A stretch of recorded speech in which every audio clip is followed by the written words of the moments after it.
السلام عليكم ورحمة الله وبركاته. الحمد لله رب العالمين، والصلاة والسلام على أشرف الأنبياء والمرسلين نبينا محمد وعلى آله وصحبه أجمعين. أما بعد، Alhamdulillah, kita memuji Allah Subhanahu wa taala dengan pujian-pujian yang layak dengan kebesarannya. Kita memuji Allah Subhanahu wa taala atas nikmat yang Allah berikan kepada kita di pagi hari ini, di mana betapa banyaknya orang-orang yang tidak diberikan oleh Allah Subhanahu wa taala nikmat yang sangat besar ini, yaitu kita dikumpulkan oleh Allah Subhanahu wa taala di salah satu rumah Allah untuk mendengarkan ayat-ayat Allah dan mendengarkan hadis-hadis Rasulullah sallallahu alaihi wasallam. Semoga apa yang kita dengarkan ini bisa kita amalkan dan kita sampaikan kepada orang lain, dan semoga bisa menambah timbangan kebaikan kita di sisi Allah Subhanahu wa taala. Ikhwani fid din, a'azzakumullah. Sebagaimana sering kita jelaskan bahwa berbicara tentang iman itu berarti kita berbicara tentang sesuatu yang paling penting bagi seorang muslim. Berbicara tentang iman berarti membicarakan tentang sebab-sebab kebahagiaan kita di dunia dan di akhirat. Oleh karena itu, ketika kita berbicara tentang iman ini, kita berbicara tentang sesuatu yang paling penting dalam kehidupan kita. Dan ikhwani fiddin, azakumullah, pada pagi hari ini insyaallah kita akan menyampaikan sebab-sebab kelemahan iman yang ketujuh, di mana sebelumnya kita telah menyampaikan sebab-sebab keimanan, sebab-sebab kelemahan keimanan, yaitu sibuk dengan harta, istri dan anak-anak. Yang ketujuh ini adalah tulul amal, angan-angan yang tinggi, cita-cita yang begitu besar. Bercita-cita ini adalah sesuatu yang wajib, tidak boleh tidak. Kita punya cita-cita untuk menjadi orang yang sukses. Kita punya cita-cita untuk menjadi orang-orang yang menghafal Al-Quran. Kita punya cita-cita untuk menjadi orang yang alim. Kita mempunyai cita-cita untuk menjadi orang-orang yang pintar. Jadi manusia tidak mungkin dia akan bisa berkembang kalau dia tidak memiliki cita-cita. Harus kita memiliki cita-cita dan harus kita berusaha untuk mewujudkan apa yang kita cita-citakan itu. Namun tentunya ayolah ikhwah, tidak boleh cita-cita itu membuat kita lupa terhadap akhirat kita. Nah, inilah dia tulul amal, angan-angan yang tinggi, cita-cita yang begitu besar, yang membuat manusia itu terlena dan lalai terhadap akhiratnya. Tentunya apabila dia melupakan akhiratnya, terlena terhadap akhiratnya, ini adalah suatu kerugian yang sangat-sangat besar. Allah Subhanahu wa taala di dalam Al-Quran berfirman tentang orang-orang kafir. Allah berfirman, "Dharhum ya'kulu wa yatamatta'u wa yulhihimul amalu fasawfa ya'lamun." Yang artinya adalah biarkanlah mereka, orang-orang kafir itu, ya'kulu wa yatamatta'u, biarkanlah mereka makan dan bersenang-senang. Lihat ayolah ikhwah, orang kafir itu adalah orang yang tidak punya iman. Orang yang tidak punya iman dalam kehidupan dunia ini, mereka itu hanyalah makan dan bersenang-senang. Itu tujuan utamanya. Tidak seperti orang yang beriman. Orang yang beriman, dunia ini adalah tempat menanam, panennya nanti di akhirat. Dunia ini adalah tempat untuk banting tulang, kerja keras, dan mendapatkan, memetik hasilnya nanti di akhirat. Makanya ikhwani fiddin azakumullah, pernah kita sampaikan hadis Aisyah radhiyallahu taala anha, di mana dia mengatakan, man ahabba liqa Allah ahabba Allahu liqa'ah, wa man kariha liqa Allah kariha Allahu liqa'ah. Barang siapa yang senang atau suka bertemu dengan Allah, Allah juga suka dan senang bertemu dengannya. Bagaimana dia suka bertemu dengan Allah? Karena dia telah lelah beribadah di dunia ini, lelah menjalankan perintah Allah, lelah menjauhkan larangan-larangan Allah Subhanahu wa taala, sehingga dia ingin segera beristirahat. Dan tidak ada peristirahatan bagi orang yang beriman kecuali di surga nanti. Sehingga dia ingin segera bertemu dengan Allah Subhanahu wa taala untuk mengambil upahnya, mengambil balasannya dari Allah Subhanahu wa taala. Dan sebaliknya, barang siapa yang tidak suka bertemu dengan Allah, ya, karena terlalu banyak dosa-dosanya di dunia ini, maka Allah Subhanahu wa taala juga tidak suka bertemu dengannya. Namun mau atau tidak mau, dia pasti akan bertemu dengan Allah Subhanahu wa taala. Apabila sudah berakhir umurnya di dunia ini, ajalnya telah tiba, pasti dia akan bertemu dengan Allah Subhanahu wa taala. Nah, Allah Subhanahu wa taala menjelaskan tentang orang-orang kafir itu, bahwa mereka itu adalah orang-orang yang hidupnya hanyalah untuk makan dan bersenang-senang. Lalu wa yulhihimul amalu, dan angan-angan melalaikan mereka. Berangan-angan untuk membangun ini, berangan-angan untuk punya ini, berangan-angan untuk buat ini, dan seterusnya, sehingga mereka melupakan akhiratnya. Nas'alullah as-salamah wal-afiyah. Dan betapa banyaknya kaum muslimin yang terlena seperti ini ayol ikhwah, sehingga bentuk keterlenaan mereka sampai mereka tua itu tidak bisa baca Quran. Ini kelalaian yang sangat besar. Apakah ada kelalaian lebih parah daripada seorang muslim tidak bisa baca Quran? Apakah ada kelalaian lebih parah daripada seorang muslim tidak menghafal hadis-hadis Nabi sallallahu alaihi wasallam? Bahkan banyak di antara kaum muslimin yang tidak bisa berwudu dengan baik.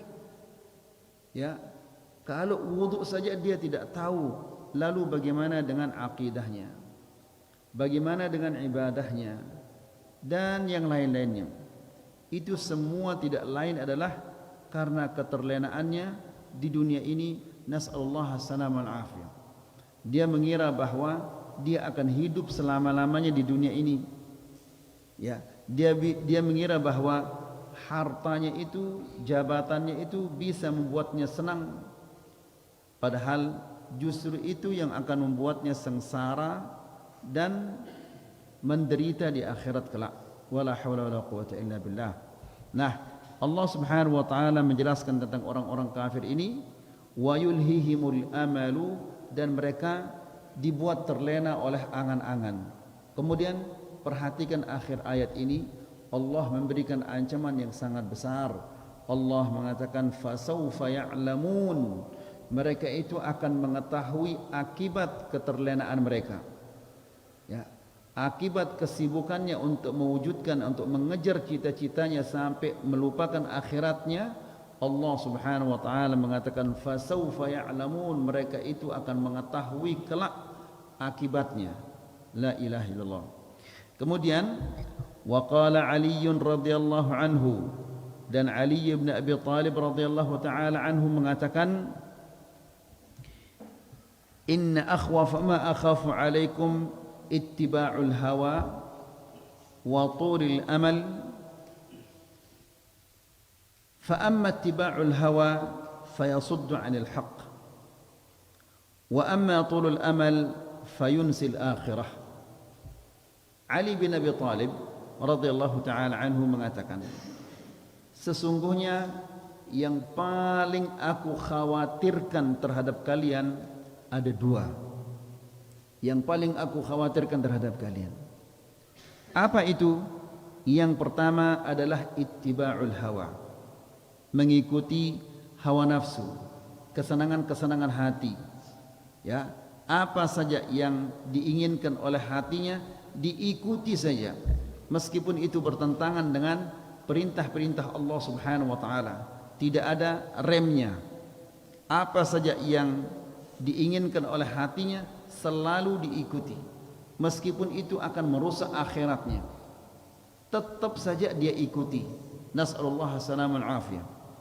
Kemudian yang kedua adalah waturul amal, angan-angan yang tinggi. Kenapa demikian? Dia kemudian Ali menjelaskan, fa amma ittiba'ul hawa fayasuddu 'anil haqq. Adapun mengikuti hawa nafsu, kesenangan-kesenangan hati, ini akan menghalangi manusia dari kebenaran. Ya, betapa banyaknya manusia-manusia atau orang-orang yang menolak kebenaran bukan karena dia salah, tapi mengikuti hawa nafsunya.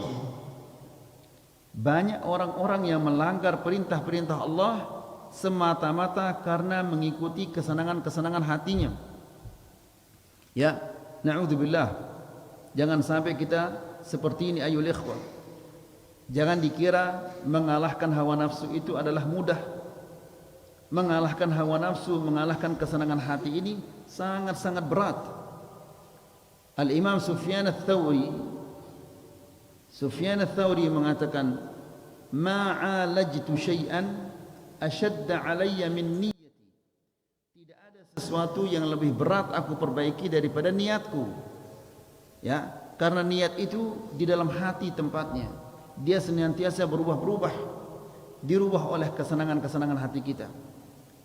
Kemudian fa amma ittiba'ul hawa fayasuddu 'anil haqq.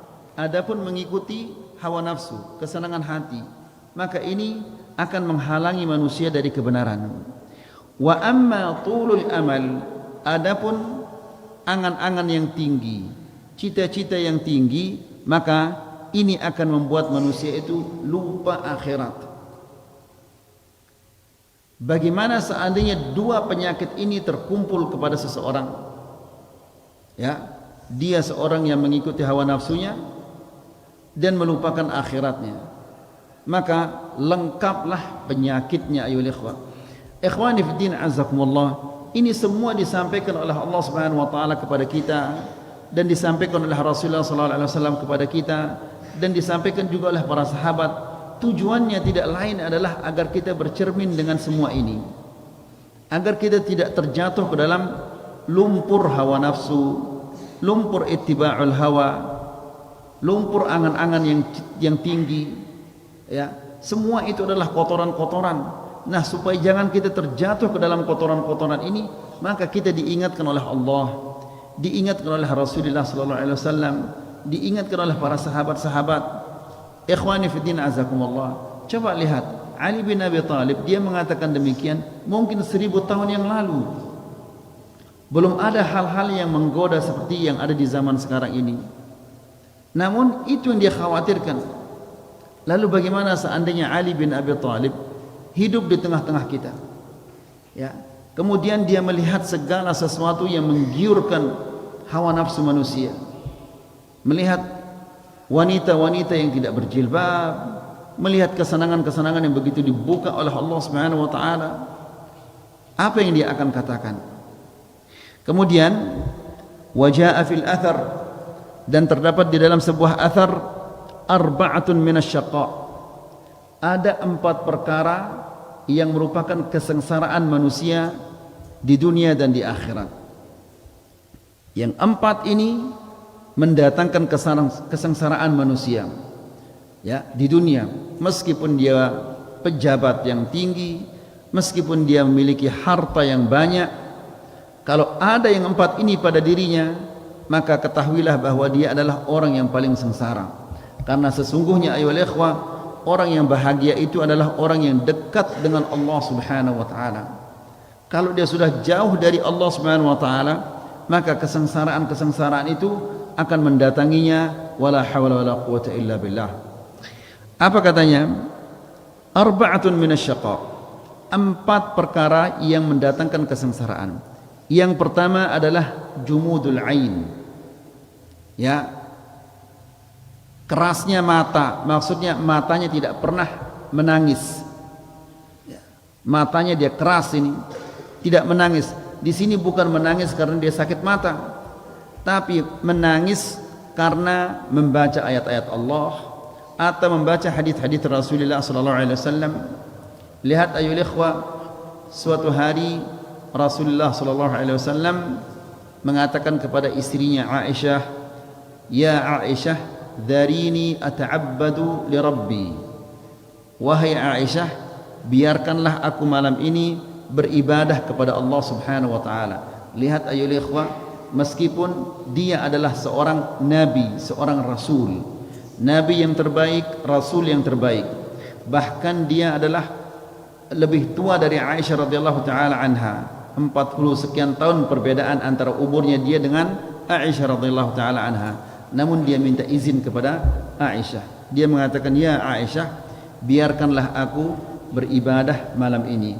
Karena istri kita itu dia punya hak untuk kita ajak berbicara di malam hari, ya, untuk kita mengajaknya bercanda atau yang lain-lainnya, ya. Nah, malam ini dia akan beribadah. Itu berarti hak Aisyah itu dia akan abaikan. Makanya dia minta izin dulu. Dia mengatakan, "Dharini ata'abbadu li Rabbi." Biarkanlah aku malam ini beribadah kepada Allah. Lalu Aisyah mengatakan, "Wallahi inni la uhibbu qurbak." Demi Allah, aku ini senang sekali dekat denganmu. Akan tetapi, wa uhibbu ma tuhib, dan aku juga mencintai apa yang engkau cintai. Lalu Nabi sallallahu alaihi wasallam kata Aisyah, dia salat. Kemudian dia menangis sampai jenggotnya basah. Kemudian dia terus menangis sampai membasahi ujung-ujung bajunya. Kemudian dia terus-menerus menangis sampai dia membasahi tempatnya berdiri itu. La ilaha illallah. Setelah itu Bilal datang kepadanya memberitahu bahwa waktu solat telah tiba. Karena Rasulullah SAW rumahnya itu temboknya nyatu dengan tembok masjid. Jadi Bilal datang kepada Rasulullah SAW memberitahunya bahwa waktu solat telah tiba. Bilal melihat Rasulullah SAW yang menangis, lalu dia mengatakan, "Ya Rasulullah, engkau menangis?" Lalu Rasulullah SAW mengatakan, "Malam ini telah turun kepada saya suatu ayat. Wailun liman qara'aha wa lam yatadabbarha." Celakalah, didoakan agar dia celaka. Celakalah bagi orang-orang yang membacanya lalu tidak mentadabburinya. Apa ayat ini? Yaitu firman Allah Subhanahu wa taala, "Inna fi khalqis samawati wal ard wa ikhtilafil laili wan nahari laayatin liulil albab alladziina yadhkuruna Allaha qiyaman wa qu'udan wa 'ala junubihim wa yatafakkaruna fi khalqis samawati wal ard rabbana ma khalaqta hadza batilan subhanaka faqina 'adzaban nar," dan seterusnya. Yang jadi syahidnya di sini ayyuhal ikhwah, jadi intinya Nabi mengatakan wail. Wail di dalam bahasa Arab itu artinya kerugian dan kecelakaan dan kebinasaan. Untuk siapa kata Rasulullah? bagi orang-orang yang membacanya dan tidak mentadabburinya, tidak mentadabburi ayat ini. Ya, maka ikhwani fid din a'azzakumullah, karena hati kita ini sudah dikotori oleh apa? Kesenangan-kesenangan dunia kita, sehingga mata kita menjadi kering. Ya, ayat yang dibaca oleh Rasulullah SAW yang membuatnya menangis sejadi-jadinya, mungkin kita sering sekali membacanya tanpa menimbulkan getaran-getaran sedikit pun di hati kita, tanpa menimbulkan sedikit pun rasa takut di hati kita. Itu tanda apa? Itu tanda bahwa hati kita ini sudah terlalu keras dan terlalu banyak karatan-karatannya. Kalau kita tidak segera mengobatinya, menghilangkan karatan-karatan itu, ini adalah sangat berbahaya. Karena Allah Subhanahu wa taala sudah menggarisbawahi, tidak ada orang yang selamat di akhirat itu kecuali yang datang menghadap Allah membawa hati yang selamat dari kotoran-kotoran dunia ini. Wala haula wala quwata illa billah. Jadi yang pertama, jumudul ain, keringnya mata, tidak pernah menangis. Yang kedua, wa qaswatul qalb, kerasnya hati. Ya, Allah Subhanahu wa taala menjelaskan, fahiya kal hijarati au ashaddu qaswah wa inna minal hijarati lama yatafajjaru minhu al-anhar. Hati mereka ini lebih keras daripada batu. Lihat ikhwani fid din azzakumullah, Allah Subhanahu wa taala di dalam Al-Qur'an berfirman, "Lau anzalna hadzal Qur'an ala jabalin." Kemudian apa? "La ra'aitahu khashi'an mutasaddian min khasyatillah wa tilkal amthalu nadribuha linnas." Kemudian la'allahum yatafakkarun. Ini perumpamaan yang sangat indah, yang sangat nyata tentang kerasnya hati kita. Allah Subhanahu wa taala berfirman, seandainya Quran ini kami turunkan kepada gunung batu, ya, batu yang keras itu, la ra'aitahu khashi'an, maka engkau akan melihat gunung batu ini akan tunduk kepada Allah, mutasaddian, dia retak gara-gara apa? Min khasyatillah, karena takutnya kepada Allah. Gunung itu makhluk, salah satu makhluk Allah. Ya, kalau diturunkan kepadanya Al-Quran akan terjadi kepadanya seperti itu. Dia akan tunduk dan retak karena takutnya kepada Allah Subhanahu wa taala. Wa tilkal amthalu nadribuha linnas, dan itu perumpamaan yang kami buat untuk manusia-manusia, la'allahum yatafakkarun, agar mereka mau berfikir betapa kerasnya hatinya manusia ini yang setiap hari membaca Al-Quran namun tidak menimbulkan getaran-getaran atau menimbulkan rasa takut di dalam hatinya. Artinya itu apa? Artinya itu hati mereka ini lebih keras daripada gunung batu itu. Wala haula wala quwata illa billah. Ya, makanya ikhwani fid din azakumullah, harus senantiasa kita ini setiap hari membaca Al-Quran. Ya, tidak boleh seorang muslim tidak punya jatah setiap hari untuk baca Quran. Kemudian di samping baca Quran, baca tafsiran Al-Quran, baca terjemahan Al-Quran, ya, agar hati kita ini melunak. Coba antum lihat dalam kehidupan kita sehari-hari, di rumah, di luar rumah, betapa banyaknya hal-hal yang membuat hati kita menjadi keras. Ya, hati yang keras ini perlu dilunakkan. Tidak ada sesuatu yang lebih baik daripada Al-Quran yang dapat melunakkan hati manusia. Lihat ayo ikhwah, orang Arab itu adalah kerasnya luar biasa. Orang-orang kufar Quraisy, orang di Mekah, bagaimana keras hati mereka. Ya, namun ketika dibacakan kepada mereka Al-Quran, mereka tunduk, mereka patuh, mereka taat, mereka tinggalkan semua kejelekan-kejelekan mereka karena mereka mendengarkan Al-Quran. Ya, nah kita ini setiap hari mendengarkan Al-Quran, namun sedikit pun hati kita tidak bergetar, tidak ada rasa takutnya. Masya Allah, masa hati kita ini lebih keras daripada hati kuffar Quraisy? Nasallallahu alaihi wasallam. Kemudian yang ketiga, watulul amal, dan cita-cita yang tinggi atau angan-angan yang tinggi. Dan yang keempat adalah wal hirsu ala dunya, dan bersungguh-sungguh untuk mencari dunia. Kalau orang sudah terlalu semangat mencari dunia, bersungguh-sungguh untuk mencari dunia, pasti dia akan berbohong, ya, dia tidak akan menepati janji atau yang lain-lainnya. Karena orang yang bersungguh-sungguh mencari dunia ini pasti dia akan keras hatinya. Kemudian wa yatawalladu min tulil amal al-kasalu 'an at-ta'ati wat-taswifu bit-taubah war-raghbatu fid dunya wan-nisyanu lil akhirah. Angan-angan yang tinggi ini akan melahirkan al-kasalu 'an at-ta'ah, malas beribadah. Ini sudah pasti penyakitnya ini, ya. Ini lebih parah daripada kanker, stroke atau yang lain-lainnya. Malas beribadah. Kemudian yang kedua, wat-taswifu bit-taubah, menunda-nunda tobat. Besok lusa, besok lusa.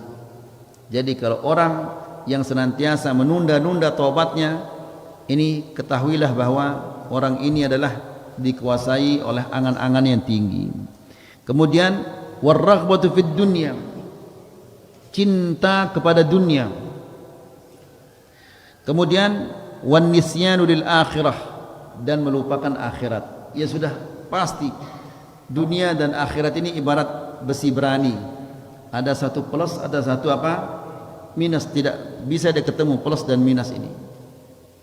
Kemudian atau plus sama plus yang nggak bisa ketemu, minus plus ya, yang kalau dia plus sama plus yang nggak bisa ketemu ya, iya, dia salah itu. Jazakallah khair. Wal qaswatu fil qalb, dan melahirkan kekerasan di dalam hati.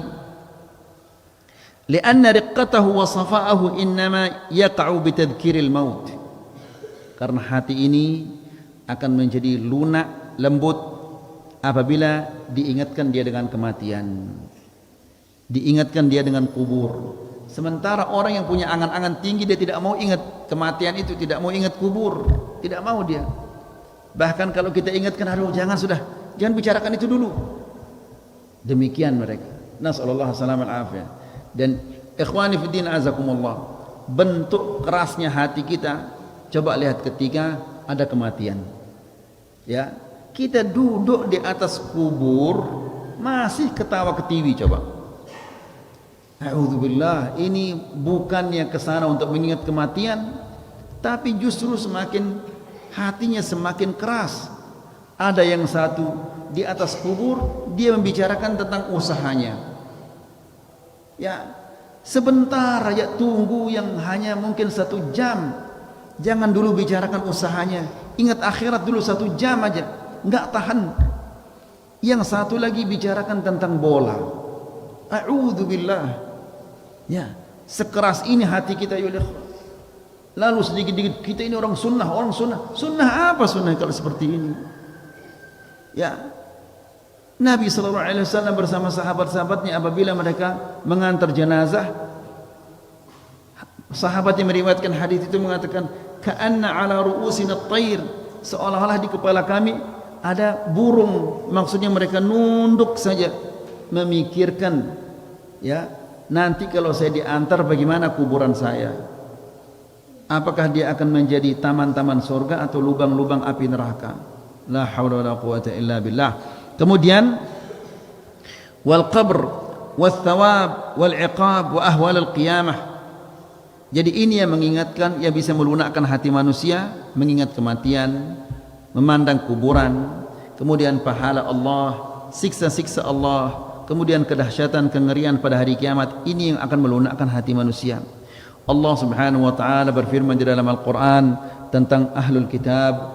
Allah berfirman, fatala alaihimul amad faqasat qulubuhum wa katsirun minhum fasiqun.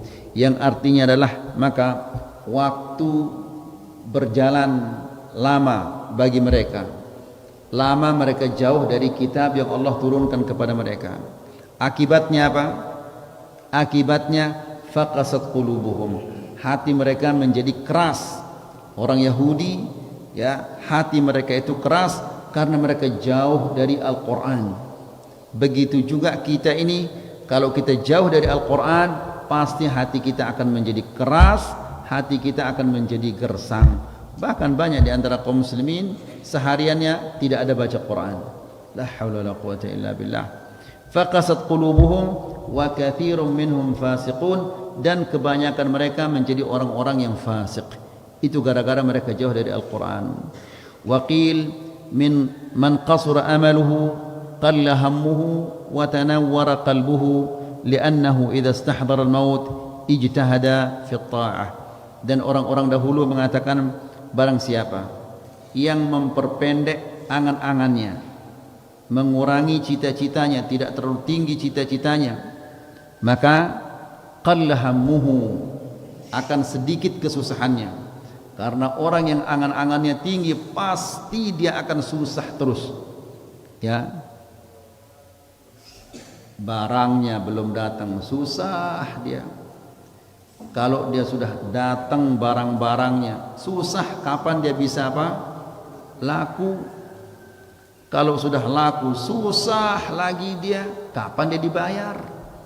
Jadi kapan dia bisa tenang kalau begini? Ya ikhwan, la ilaha illallah.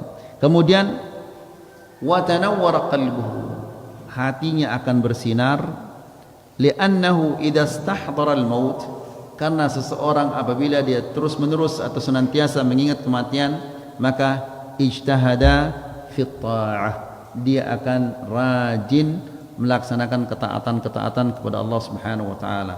Tapi kalau dia sudah lupa kepada akhirat, angan-angannya akan semakin tinggi, hatinya akan semakin keras, dan dia akan semakin jauh dari Allah Subhanahu wa taala dan malas beribadah. Ini saja yang bisa kita sampaikan di pagi hari ini. Semoga ini bermanfaat. Wa sallallahu ala nabiyina Muhammad walhamdulillahi rabbil alamin. Jika ada pertanyaan